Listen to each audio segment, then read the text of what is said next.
भूतिया हवेली की कहानी। चैप्टर 9। शाम के अंदर डायन।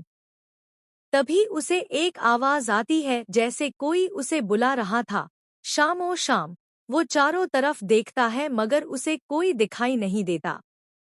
लेकिन जब वो ऊपर देखता है तो उसकी चिख निकल जाती है। वो देखता है कि एक सफेद कपड़ा पहने हुए उल्टे पांव ऊपर चल रही डायन उसके काली आंखें और हंसते हुए दीवार पर से नीचे शाम की तरफ आ रही थी और कह रही थी, शाम अब तुम नहीं बचोगे क्योंकि अब यहाँ तुम्हें बचाने के लिए कोई नहीं है। हा हा हा।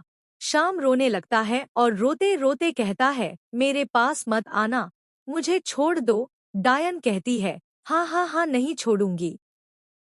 शाम चिल्लाने लगता है और पलंग के ऊपर से उठकर भागने लगता है। तभी सारे खिड़की दरवाजे बंद होते हैं। वो डायन उसके पास आने लगती है। शाम बहुत घबराता है और चिल्लाता है, बचाओ बचाओ, कोई है रवि, रमेश मुझे बचाओ।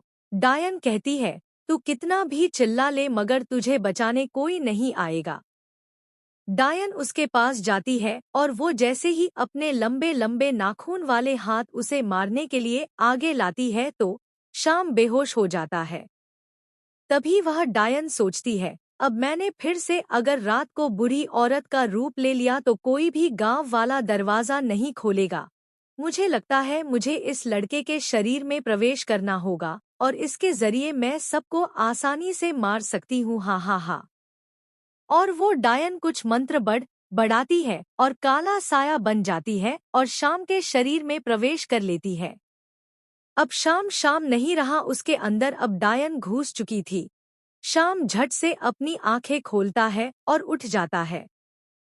सब गांव वाले और रमेश रवि मिलकर उस परिवार का अंतिम संस्कार कर रहे थे। उस जगह शाम जाता है और रमेश के पीछे जाकर हो खड़ा हो जाता है।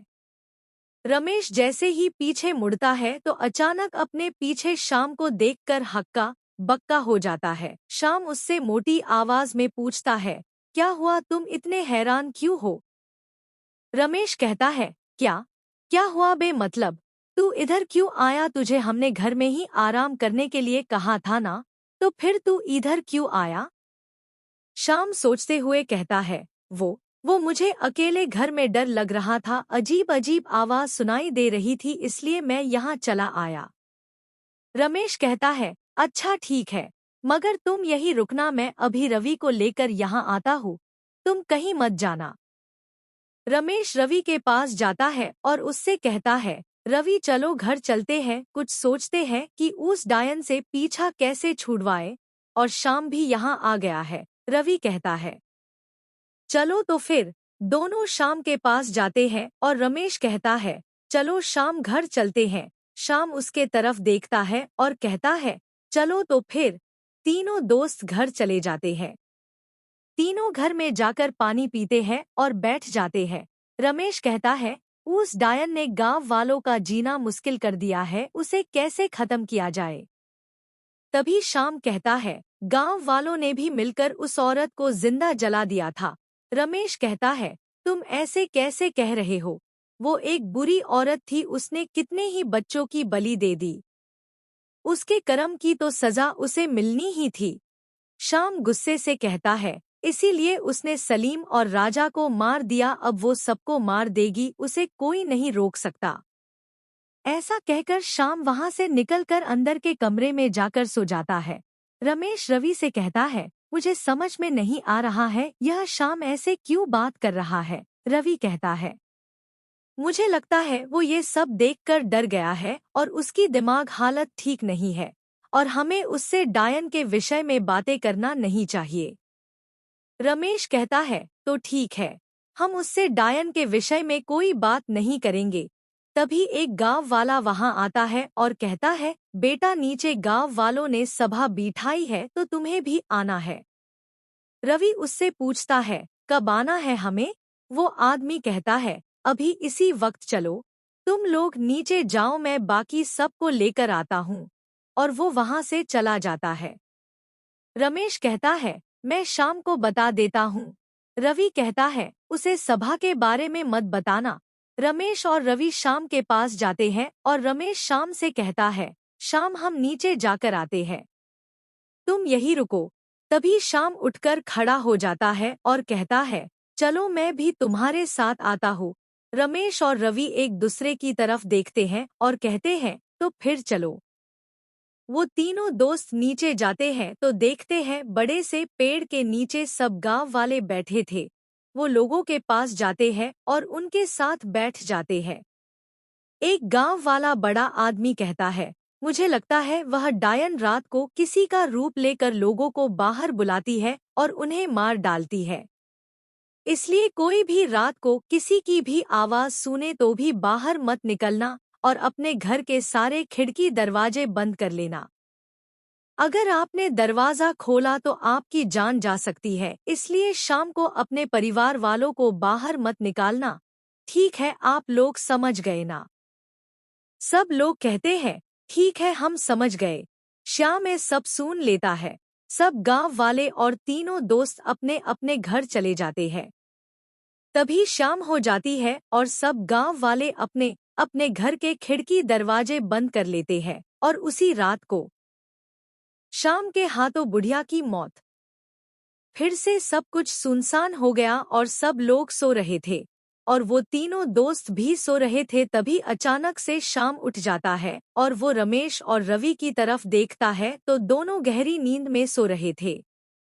वो हल्के से उठकर खड़ा हो जाता है और अंदर जाकर देखता है तो वो बूढ़ा आदमी भी गहरी नींद में सो रहा था। वो चुपके से बाहर जाता है और दरवाजा हल्के से लगा लगता है और गांव में चारों तरफ देखता है तो उसे कोई भी दिखाई नहीं देता। तभी वो गांव के नीचे जाता है तो एक कुत्ता उसे देखकर भौंकने लगता है। शाम कुत्ते की तरफ भागते हुई जाता है। कुत्ता पहचान लेता है कि शाम के अंदर डायन है। उसे अपनी तरफ भागते हुए आता देख कुत्ता उल्टे पांव भागने लगता है। शाम इतनी तेज भागता है कि वो उस कुत्ते के पास हो जाता है और वो डायन अपने असली भयानक रूप में आ जाती है और उस कुत्ते को पकड़कर घुमाती है और इतना दूर फेंकती है कि वो कुत्ता एक घर की छत पर जाकर गिर जाता है और उस घर की लकड़ी की छत उस घर के अंदर गिर पड़ती है। उस घर में सिर्फ एक अकेली बूढ़ी औरत रहती थी। तभी उस घर से उस बूढ़ी औरत की चिल्लाने की आवाज आती है, मगर कोई गांव वाला वहां नहीं आता। वो समझते हैं कि वो डायन उन्हें बाहर बुलाने के लिए ऐसी चिल्लाने की आवाज निकाल रही है। तभी डायन सोचती है, अब तो कोई गांव वाला बाहर नहीं आएगा, क्यों ना आज इस बुढ़िया को ही खत्म किया जाए। हाँ हाँ हाँ। डायन शाम के रूप में आ जाती है और शाम उस घर के पास जाता है और कहता है, अम्मा जी क्या हुआ, आप इतनी जोर से चिल्लाए क्यों? बूढ़ी औरत हल्के आवाज में कहती है, कौन कौन है वहाँ? शाम कहता है, मैं शाम हूँ, आपकी चिल्लाने की आवाज सुनकर यहाँ आया हूँ। बूढ़ी औरत कहती है, कौन? शाम, मैं किसी शाम को नहीं जानती। शाम कहता है, हम जो तीनों दोस्त। इतना बोलते ही बीच में बूढ़ी औरत कहती है, हाँ मैं समझ गई, अभी दरवाजा खोलती हूँ। शाम कहता है, जल्दी खोलिए। बूढ़ी औरत दरवाजा खोल देती है। शाम उसे देखकर बहुत खुश होता और कहता है, अम्मा जी क्या हुआ था, आपने इतनी जोर से क्यों चिल्लाया? बूढ़ी औरत कहती है, देखो ना बेटा, मेरे घर की छत अचानक से गिर पड़ी, आओ अंदर देखो ना। शाम जैसे ही घर के अंदर अपना पाँव डालता है तो अंदर जा नहीं पा रहा था। वो घर में यहाँ वहाँ देखता है तो से भगवान जी की फोटो दिखाई देती है और शाम कहता है, रहने दीजिए, आप बाहर आइए, आपको कहीं लगी तो नहीं? बुरी औरत बाहर आ जाती है। शाम कहता है, इधर कुछ दिखाई नहीं दे रहा, हम लोग वहां जाते हैं, वहां थोड़ा उजियाला है। वो लोग उजाले में जाते हैं। तभी शाम कहता है, अम्मा जी आपके सिर के पास लगा है और खून भी निकल रहा है। बुरी औरत हैरान हो जाती है और कहती है, सच? और अपने सिर को हाथ लगाकर देखती है, उसके हाथ पर खून लगता है। वो हैरान होकर शाम से कहती है, बेटा ये तो सच में मेरे सिर से खून निकल रहा है, अब मैं क्या करूं? शाम कहता है, आप घबराए मत, आप घर चलिए, मैं हमारे पास जो इसकी पट्टी और दवाई है वो मैं लगा देता हूँ। दोनों घर की तरफ जाते हैं। घर पास में ही होता है। अचानक से शाम उसे हवेली की तरफ ले जाने लगता है। बूढ़ी औरत कहती है, बेटा ये तुम मुझे कहाँ ले जा रहे हो? ये रास्ता तो हवेली की तरफ जाता है। शाम कहता है, जी हमारा घर इसी रास्ते से आता है, आप घबराए मत। वो लोग हवेली के पास जाते हैं और शाम वहीं रुक जाता है। बुढ़िया कहती है, क्या हुआ बेटा, तुम क्यों रुक गए और हम इस हवेली के पास क्यों आए हैं? शाम जोर जोर से हंसने लगता है। बूढ़ी औरत घबरा जाती है और शाम अचानक से एक भयानक डायन में बदल जाती है। बुढ़िया उसे देखकर कांपने लगती है और उसके सामने हाथ जोड़ती है और कहती है, मुझे छोड़ दो। मगर वो डायन उसे माफ नहीं करती है और उसके पेट में अपने लंबे लंबे नाखून वाले हाथ आर पार कर देती है और उसके गर्दन को रस्सी बांधकर हवेली के पास जो बड़ा पेड़ था उसको लटका देती है और उसके खून से नीचे लिखती है, बस शुरुआत। और जोर जोर से हंसने लगती है, हा हा हा, और वापस शाम के रूप में आ जाती है। और शाम घर जाकर चुपके से दरवाजा खोलता है और दोनों के पास जाकर सो जाता है। शाम की शर्ट पर उस बूढ़ी औरत का थोड़ा खून लग जाता है मगर उसे पता नहीं चलता। अगले दिन सुबह गांव वाले अपने अपने काम पर जाने लगते हैं। अचानक एक गांव वाला चिल्लाता है, अरे नीचे वाली बूढ़ी अम्मा को उस डाय ने मार दिया है। सब गांव वाले वह इकट्ठा होते हैं। रमेश और रवि भी वहां जाता है मगर शाम सब के पीछे खड़े होकर दूर से देख रहा था। तभी ये गांव वाला कहता है, ये देखो उस लड़के की शर्ट पर खून लगा है। सब गांव वेल उसके पास जाते और पूछते हैं, ये लड़के तेरे शर्ट पर खून कैसे लगा है? शाम धीमी आवाज में कहता है, आप लोग गलत समझ रहे हैं, यह खून नहीं है बल्कि लाल कलर लगा हुआ है। सब लोग कहते हैं, अच्छा तो ये कलर है, हमें लगा यह खून ही है। सब लोग मिलकर उस बुढ़िया औरत की लाश को नीचे उतारते हैं। शाम रमेश और रवि से कहता है, मुझे कुछ ठीक नहीं लग रहा है, मैं घर जा रहा हूँ। और शाम वहाँ से चला जाता है। रमेश को शाम पर शक होता है। आगे क्या हुआ ये जानने के लिए सुनिए कहानी के चैप्टर 8 को। आज की ये खास और मज़ेदार कहानी आपको कैसी लगी? नीचे कमेंट में ज़रूर बताएं।